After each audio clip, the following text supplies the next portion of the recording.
ನಮಸ್ಕಾರ ಆತ್ಮೀಯ ಸ್ನೇಹಿತರೆ, ನಿಮಗೆಲ್ಲರಿಗೂ ನನ್ನ ಚಾನೆಲ್ನಲ್ಲಿ ಅಂದರೆ ರುದ್ರಜ್ಞಾನ ಯಜ್ಞದಲ್ಲಿ ಯಾವೆಲ್ಲ ವಿಷಯಗಳು ಬರ್ತವೆ ಅನ್ನೋದನ್ನು ಸಿಂಪಲ್ಲಾಗಿ ತಿಳಿಸ್ಕೊಡ್ತೀನಿ. ಪರಮಾತ್ಮ ತಂದೆಯಲ್ಲಿ ಮುಖ್ಯವಾಗಿ ಜ್ಞಾನ, ಯೋಗ, ಧಾರಣೆ, ಸೇವೆಯನ್ನು 4 ಭಾಗಗಳನ್ನು ತಿಳಿಸ್ಕೊಟ್ಟಿದ್ದಾರೆ. ಜ್ಞಾನದಲ್ಲಿ ಆತ್ಮಜ್ಞಾನ, ಪರಮಾತ್ಮನ ಜ್ಞಾನ, ಮತ್ತು ಈ ಡ್ರಾಮಾ ಜ್ಞಾನ ಮತ್ತು ಸೃಷ್ಟಿ ಜ್ಞಾನ ಹೇಳ್ಕೊಟ್ಟಿದ್ದಾರೆ. ಹಾಗೆಯೇ ಜ್ಞಾನ ಆದಮೇಲೆ ಯೋಗದಲ್ಲಿ ನಾವು ಯೋಗದ ಮೂಲಕ ಹೇಗೆ ಈ ಪ್ರಕೃತಿಯನ್ನು ಕೂಡ ಮತ್ತು ದುಃಖಿತ ಆತ್ಮರುಗಳಿಗೂ ಕೂಡ ಹೇಗೆ ನಾವು ಶಾಂತಿಯನ್ನು ಕೊಡಬಹುದು ಅನ್ನೋದನ್ನು ತಿಳಿಸ್ಕೊಟ್ಟಿದ್ದಾರೆ. ಮತ್ತು ಧಾರಣೆ, ನಮ್ಮ ಜೀವನದಲ್ಲಿ ನಮ್ಮ ವಿಜಯಕ್ಕೆ ಅಥವಾ ನಮ್ಮ ವಿಘ್ನಗಳಿಗೆ ನಾವು ಯಾವ ರೀತಿ ಧಾರಣೆ ಮಾಡಬೇಕು. ವಿಘ್ನ ವಿನಾಶಕರಾಗಲು ಅನೇಕ ಸಮಾನಗಳನ್ನು ಪರಮಾತ್ಮ ತಂದೆ ನಮಗಿಲ್ಲಿ ಕೊಡ್ತಾರೆ, ಅನೇಕ ವರದಾನಗಳನ್ನು ಕೊಡ್ತಾರೆ. ಅದರ ಪ್ರಾಪ್ತಿಗೋಸ್ಕರ ನಾವು ಯಾವ ಯಾವ ಧಾರಣೆಗಳನ್ನು ಮಾಡಬೇಕು ಅನ್ನೋ ಪಾಯಿಂಟ್ಸ್ಗಳನ್ನು ಇಲ್ಲಿ ತಿಳಿಸ್ತಾರೆ. ಹಾಗೆ ಸೇವೆ, ಮನಸಾ ಸೇವೆನೂ ಹೇಳ್ತಾರೆ, ವಾಚಾ ಸೇವೆ ಮತ್ತು ಕರ್ಮಣ ಸೇವೆ. ನನಗೆ ಕನ್ನಡ ಭಾಷೆ ಬರೋದ್ರಿಂದ ಆದಷ್ಟು ಕರ್ನಾಟಕದ ಜನತೆಗೆ ನನ್ನ ಕೈಲಾದಷ್ಟು ವಾಚಾ ಸೇವೆಯನ್ನು ಮಾಡೋಣ ಅಂತ ನಿರ್ಧಾರ ಮಾಡಿದ್ದೀನಿ. ಇದರಲ್ಲಿ ಈ ಮೂಲಕ ಅಂದರೆ ವಾಹಿನಿ ಮೂಲಕ ಅಂದರೆ ಯೂಟ್ಯೂಬನ್ನು ಬಳಸ್ಕೊಂಡು ವಾಚಾ ಸೇವೆ, ಕೆಲವರು ಕರ್ಮಣ ಸೇವೆ ಮಾಡ್ತಾರೆ. ಪಾಂಪ್ಲೆಟ್ಸ್ಗಳನ್ನು ಹೊರಗಡೆ ಹಂಚೋದು, ಈ ರೀತಿ ಪರಮಾತ್ಮ ಭೂಮಿಗೆ ಬಂದಿದ್ದಾರೆ ಅನ್ನೋ ಮಾಹಿತಿಯನ್ನು ಎಲ್ಲರಿಗೂ ತಿಳಿಸ್ಕೊಡೋಕ್ಕೋಸ್ಕರ ಏನು ಮಾಡ್ತಿದ್ದಾರೆ, ಪಾಂಪ್ಲೆಟ್ಸ್ ಹಂಚೋದು. ಅವರು ಕರ್ಮಣ ಸೇವೆ ಮಾಡ್ತಾರೆ. ಇನ್ನು ಮನಸಾ ಸೇವೆ ನೋಡಿ, ಇವೆರಡು ಸೇವೆಗಿಂತ ಹೆಚ್ಚಿನ ಸೇವೆ ಮನಸಾ ಸೇವೆಯನ್ನು ದೇವತೆಗಳಾಗುವಂಥವ್ರು ಮಾಡ್ತಾರೆ. ಅವ್ರು ಕೂತರು ನಿಂತರು ಎದ್ರು ನಿಂತರು ಅವ್ರ ಹತ್ರ ಹೋದ್ರೂ ವೈಬ್ರೇಷನ್ ಸೇವೆ ಆಗ್ತಾನೆ ಇರುತ್ತೆ. ಮನಸ್ಸಿಂದ ಸದಾ ಶುಭ ಭಾವನೆ ಶುಭ ಕಾಮನೆಯನ್ನು ಮಾಡ್ತಾ ಇರೋದು, ಮತ್ತು ಅವರು ಯೋಗದ ಮೂಲಕ ಸೇವೆಯನ್ನು ಮಾಡ್ತಾ ಇರ್ತಾರೆ. ಅವರಿಗೆ ಎಷ್ಟೊಂದು ಜನ, ನನ್ನ ಅನುಭವದಂತೆ ಅವರು ಯೋಗದಲ್ಲಿ ಕೂತಿರುವಾಗಿರ್ಬೋದು ಅಥವಾ ನಿದ್ರೆಯಲ್ಲಿರ್ಬೋದು, ಅವರಿಗೆ ಭಕ್ತರು ಕರೆಯೋ ರೀತಿ ಭಕ್ತರ ರೋದನೆಗಳು ಕೇಳಿಸಿ ಬರ್ತಾವಂತೆ. ಭಕ್ತರ ರೋದನೆಗಳು ಅವ್ರಿಗೆ ಕೇಳ್ತಾ ಇರುತ್ತಂತೆ. ನೋಡಿ, ಪರಮಾತ್ಮ ಇಂತಹ ಜ್ಞಾನವನ್ನು, ಇಂತಹ ಯೋಗವನ್ನು ನಮಗೆ ತಿಳಿಸ್ಕೊಟ್ಟಿದ್ದಾರೆ. ಹಾಗೆ ಇದೇನು ಪರಮಾತ್ಮ ಅಂತ ಹೇಳ್ತಾರೆ, ಅವ್ರು ಹೆಂಗೆ ಬಂದರು ಏನು, ಜನ ನಂಬೋದು ಪರಮಾತ್ಮ ಅಂದರೆ ನಿರಾಕಾರ ಪರಂಜ್ಯೋತಿ ಪರಮಶಿವ ಅಲ್ವಾ ಜನ ನಂಬೋದು. ಅವ್ರು ಹೇಗೆ ಬರ್ತಾರೆ, ಅವ್ರು ಹೇಗೆ ಶಿಕ್ಷಣ ಕೊಡ್ತಾರೆ ಅಂತ ಕೆಲವರಿಗೆ ಗೊಂದಲ ಆಗ್ಬೋದು. ನಿಮಗೆಲ್ಲರಿಗೂ ಒಂದು ಚಿಕ್ಕ ಉದಾಹರಣೆಯನ್ನು ಕೊಡ್ತೀನಿ. ನಿಮಗೆಲ್ಲ ಶಂಕರಾಚಾರ್ಯರ ಬಗ್ಗೆ ಕೇಳಿರ್ತೀರ, ಆಲ್ಮೋಸ್ಟ್ ಎಲ್ಲರೂ ಕೇಳಿರ್ತೀರ. ಕೇಳಿದವರಿಗೆ ಒಂದು ಸಣ್ಣ ಇದೊಂದು ಪುರಾವೆಯನ್ನು ಹೇಳ್ತೀನಿ. ಏನಂದರೆ, ಶಂಕರಾಚಾರ್ಯರು ಎಲ್ಲವನ್ನ, ಸೌಂದರ್ಯ ಲಹರಿ ಇರ್ಬೋದು, ಕನಕದಾರ ಸ್ತೋತ್ರ, ಹಾಗೆ ಕಾಲಭೈರವಾಷ್ಟಕಂ, ಮಹಿಷಾಸುರ ಮರ್ದಿನಿ ಸ್ತೋತ್ರ, ಅನೇಕ ಸ್ತೋತ್ರಗಳನ್ನು ರಚನೆ ಮಾಡಿದರು. ಲಲಿತಾ ಸಹಸ್ರನಾಮ ಸ್ತೋತ್ರ ಎಲ್ಲವನ್ನ. ಎಲ್ಲದರಲ್ಲೂ ಕೂಡ ಜ್ಞಾನಿ ಅಂತ ಅನಿಸ್ಕೊಂಡ್ರು.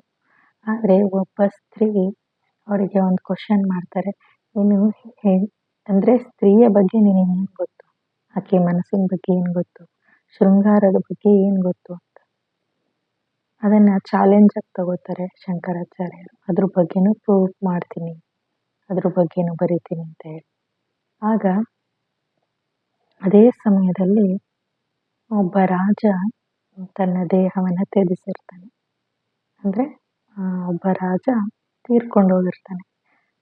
ಶಂಕರಾಚಾರ್ಯರು ತನ್ನ ಶಿಷ್ಯಂದ್ರಿಗೆ ತನ್ನ ದೇಹವನ್ನು ಕಾಯ್ದಿರಿಸಿ ನೋಡ್ಕೊಳ್ಳೋಕ್ಕೆ ಹೇಳಿ ಪರಾಕಾಯ ಪ್ರವೇಶವನ್ನು ಆ ರಾಜನ ತನುವಿನ ಮೇಲೆ ಮಾಡ್ತಾರೆ.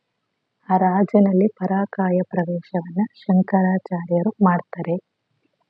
ಶಂಕರಾಚಾರ್ಯರು ಪರಾಕಾಯ ಪ್ರವೇಶವನ್ನು ಮಾಡಿ, ಆ ರಾಜ ಬದುಕಿದ್ದಾಗ ಸ್ತ್ರೀಲೋಲ ಆಗಿದ್ದ. ಅರಮನೆಯಲ್ಲಿದ್ದ ಸಖಿಯರೆಲ್ಲರ ಬಳಿ ಆಟ ಆಡ್ತಾ ಇದ್ದ. ಅಂದರೆ ನಿಮಗೆಲ್ಲ ಅರ್ಥ ಆಗುತ್ತೆ. ಸ್ತ್ರೀಲೋಲ ಆಗಿದ್ದ. ಅಂತಹ ರಾಜನ ಶರೀರದಲ್ಲಿ ಶಂಕರಾಚಾರ್ಯರು ಪ್ರವೇಶ ಮಾಡಿ ಒಬ್ಬ ಸ್ತ್ರೀಯ ಬಗ್ಗೆ ಹಾಗೆ ಆ ಶೃಂಗಾರದ ಬಗ್ಗೆ ಇದನ್ನ ಬರೀತಾರೆ. ಶೃಂಗಾರ ಲಹರಿ ಅಂತಲೂ ಏನೋ ಬರೀತಾರೆ. ನಾನು ಅಷ್ಟಾಗಿ ತಿಳ್ಕೊಂಡಿಲ್ಲ ಅದ್ರ ಬಗ್ಗೆ. ಹಾಗೆ ಬರೀತಾರೆ. ಅವ್ರು ಯಾವುದ್ರಲ್ಲೂ ಕೂಡ ಹಿಂದೆ ಸರಿಲಿಲ್ಲ. ಹಾಗೆ ಮುಂದುವರಿತಾ ಈಗ ಶಂಕರಾಚಾರ್ಯರ ಉದಾಹರಣೆ ಇಲ್ಲಿ ಯಾಕೆ ಕೊಟ್ಟೆ ಅಂದರೆ, ಅದೇ ರೀತಿ ಪರಂಪಿತ ಪರಮಾತ್ಮ ಶಿವ ತಂದೆ, ನಿರಾಕಾರ ತಂದೆಗೆ ಒಂದು ಶರೀರದ ನೆರವು ಬೇಕು, ಶರೀರ ಬೇಕು ಶಿಕ್ಷಣ ಕೊಡಲಿಕ್ಕೆ. ಅವರು ಇರೋದು ಆತ್ಮ ಸ್ವರೂಪದಲ್ಲಿ. ಅವರು ಹೇಗೆ ಶಿಕ್ಷಣ ಕೊಡ್ತಾರೆ? ಅವ್ರು ಹಾಗೆ ಹೇಳಿದ್ದಾರೆ, ನಾನು ಆತ್ಮದ ರೂಪದಲ್ಲಿ ಹೇಗೆ ಶಿಕ್ಷಣ ಕೊಡಲಿ? ನನಗೊಂದು ಶರೀರ ಆಧಾರ ಬೇಕು. ಅದಕ್ಕೋಸ್ಕರ ಸತ್ಯಯುಗದಲ್ಲಿ ಶ್ರೀಕೃಷ್ಣನಾಗಿದ್ದ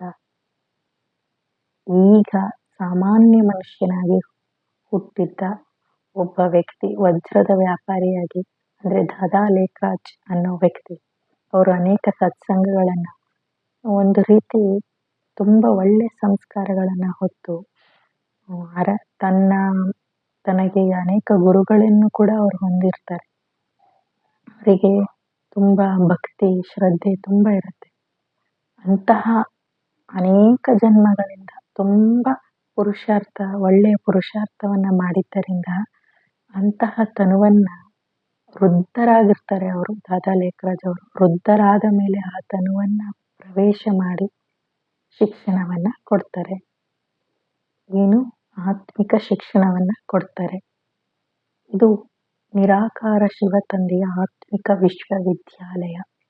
ನೋಡಿ, ಲಕ್ಷ್ಮೀನಾರಾಯಣರ ಇದನ್ನು ನೋಡ್ತಾ ಇದ್ದೀರಲ್ಲ ನೀವು.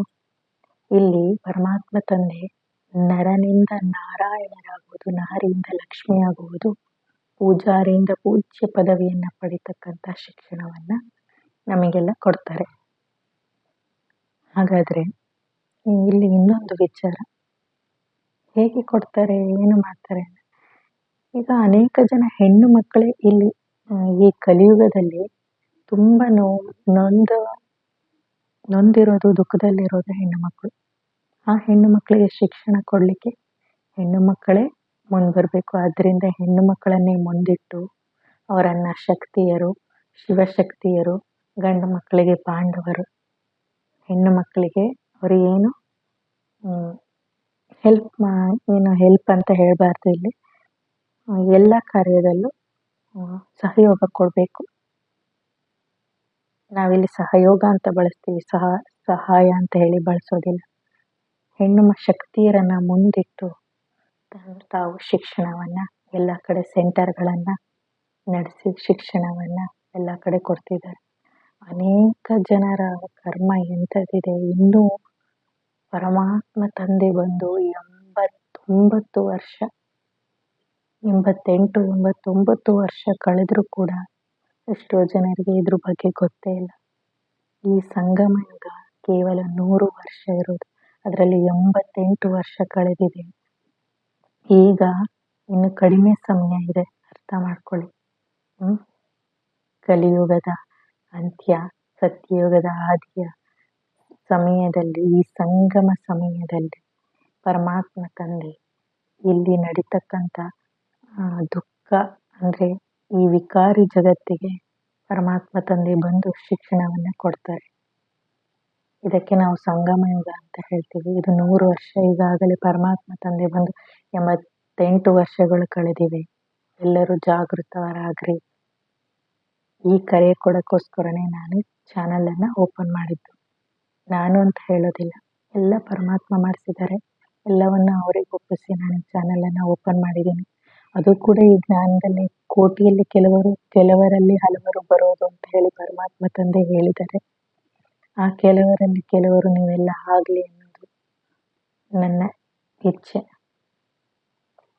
ಹಾಗೆ ಇಷ್ಟು ವಿಚಾರವನ್ನು ನಾನು ಸ್ಪಷ್ಟಪಡಲಿಕ್ಕೆ ಇಷ್ಟಪಡ್ತೀನಿ. ದಯಮಾಡಿ ಇನ್ನೊಂದು ಮುಖ್ಯವಾದ ವಿಚಾರ ಪರಮಾತ್ಮ ಹೇಳಿದ್ದಾರೆ. ನೋಡಿ, ನಿಮಗೊಂದು ಪ್ರೂಫ್ ತೋರಿಸ್ತೀನಿ. ನಾನು ಪರಮಾತ್ಮನ ಶಿಕ್ಷಣವನ್ನು ಕಲಿತಾ ಇದ್ದೀನಿ. ನೋಡಿ, ದಯಮಾಡಿ ಕ್ಷಮಿಸಿ, ಬುಕ್ ತೋರ್ಸೋಕ್ಕಾಗಲಿಲ್ಲ. ನೀವೆಲ್ಲ ಈ ಶಿಕ್ಷಣವನ್ನು ಇನ್ನು ನೋಡೋಣ ಅಂತ ಹೋದಷ್ಟು ಯಾವ ಟೈಮ್ನಲ್ಲಿ ಅಚಾನಕ್ಕಾಗಿ ಏನು ನಡೆಯುತ್ತೋ ಗೊತ್ತಿಲ್ಲ. ಅದರಿಂದ ಪರಮಾತ್ಮ ತಂದೆ ಯಾವಾಗ ರೆಡಿ ಆಗಿರ್ರಿ, ಯಾವ ಟೈಮಲ್ಲಿ ಏನೇ ಆಗ್ಬೋದು ಅಂತ ಹೇಳಿದ್ದಾರೆ. ಇನ್ನೊಂದು ವಿಚಾರ, ಅವ್ರು ಯಾವ ರೀತಿ ನಮಗೆ ಇದು ಕೊಟ್ಟಿದ್ದಾರೆ ಅಂದರೆ, ಈಗ ಹುಟ್ಟೋರು ಎಲ್ಲರೂ, ಈಗ ಹುಟ್ಟೋ ಮಕ್ಕಳೇ ಆಗಲಿ, ಈಗಿರೋರು ಎಲ್ಲರೂ ವಾನಪ್ರಸ್ಥ ಸ್ಥಿತಿಗೆ ತಲುಪಿದಾರಂತೆ. ವಾನಪ್ರಸ್ಥ ಸ್ಥಿತಿ ಅಂದ್ರೆ ಏನು? ಒಬ್ಬ ವ್ಯಕ್ತಿ ಹೇಗೆ ತನ್ನ ಸಂಸಾರದ ಜವಾಬ್ದಾರಿಯನ್ನ ವಯಸ್ಸಾದ ಮೇಲೆ ಎಲ್ಲವನ್ನ ತ್ಯಜಿಸಿ ತಾನು ವನಕ್ಕೋ ಅಥವಾ ಈಗಿನ ಇದ್ರಲ್ಲೆಲ್ಲ ದೇವರು ಅಂತ ಹೇಳಿ ಕಾಶಿಗೆ ಅದಕ್ಕೆ ಯಾತ್ರೆಗೆ ಅಂತ ಹೇಳಿ ಹೋಗ್ತಾರೆ. ನನ್ನ ಜವಾಬ್ದಾರಿ ಎಲ್ಲ ಮುಗೀತು, ಇನ್ನೇನು ಭಗವಂತನ ಸಾನ್ನಿಧ್ಯದಲ್ಲಿ ನಾವು ಇದ್ಬಿಡೋದು ಅನ್ನೋ ಒಂದು ಇದರಲ್ಲಿ ವಾನಪ್ರಸ್ಥ ಸ್ಥಿತಿ ಅಂತ ಹೇಳಿ ಹೇಳ್ತಾರೆ. ಅದೇ ರೀತಿ ಪರಮಾತ್ಮ ಇಲ್ಲಿ ಹೇಳಿದ್ದಾರೆ, ಪ್ರತಿಯೊಬ್ಬರು ಕೂಡ, ಈಗ ಹುಟ್ಟೋ ಪ್ರತಿಯೊಂದು ಮಕ್ಕಳು ಕೂಡ ಹಾಗೆ ಈಗಿರೋ ಎಲ್ಲರೂ ಕೂಡ ವಾನಪ್ರಸ್ಥ ಸ್ಥಿತಿಗೆ ತಲುಪಿದ್ದಾರೆ. ಇದೊಂದು ಸಾಕಲ್ವಾ ನಾವು ಅಂತಿಮ ಸಮಯದಲ್ಲಿ ಇದ್ದೀವಿ ಅಂತ ತಿಳ್ಕೊಳ್ಳೋಕೆ. ಹಾಗೆ ಅವ್ರು ಹೇಳಿದ್ದಾರೆ, ಅಂತಿಮ ಸಮಯ ಯಾವಾಗಿದೆ, ಆಗುತ್ತೋ ಇಲ್ವೋ ಅನ್ನೋ ಕ್ವಶನ್ ಎಲ್ಲ ಕೇಳ್ಬಿಡಿ. ಆ ಪ್ರಕೃತಿಯ ಅಂತಿಮ ಸಮಯದ ಬಗ್ಗೆ ಬಿಡಿ, ನಿಮ್ಮ ಅಂತಿಮ ಸಮಯದ ಬಗ್ಗೆ ನಿಮಗೆ ಗೊತ್ತಿದೆಯಾ? ಸದಾ ಯವ್ವ ರೆಡಿ ಆಗಿರ್ರಿ ಅಂತ ಹೇಳಿದ್ದಾರೆ. ದಯಮಾಡಿ ಈ ಶಿಕ್ಷಣವನ್ನ ತಿಳ್ಕೊಳ್ಳಿ ಅಂತ ಹೇಳ್ತಾ, ತಮ್ಮಲ್ಲಿ ಕಳಕಳಿಯಿಂದ ವಿನಂತಿಸಿಕೊಳ್ತಾ, ಧನ್ಯವಾದಗಳು. ಸರ್ವೇ ಜನ ಸುಖಿನೋ ಭವಂತು. ಓಂ ಶಾಂತಿ.